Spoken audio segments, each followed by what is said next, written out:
आज आपण नेहमीप्रमाणेच आषाढ विशेष अजिबात तेलकट न होणाऱ्या 8 दिवस टिकणाऱ्या खुसखुशीत तिखट मिठाच्या पुऱ्या कशा बनवायच्या ते बघणार आहोत. सर्वात आधी एका ताटामध्ये गव्हाचं पीठ, ज्वारीचं पीठ, बेसन, हिंग, ओवा, जिरे, हळद, तिखट, सफेद तीळ आणि चवीप्रमाणे मीठ घालून व्यवस्थित एकजीव करून घ्यायचं. आता एका खलबत्त्यामध्ये लसूण पाकळ्या आणि मिरच्या यांचा ठेचा बनवून घ्यायचा.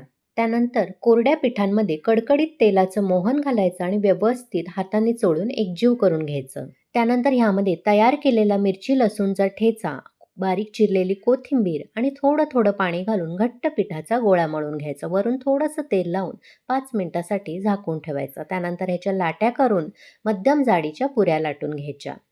वरून आवडीप्रमाणे थोडेसे सफेद तीळ लावायचे आणि तेलामध्ये सोनेरी रंगावर पुऱ्या तळून घ्यायच्या.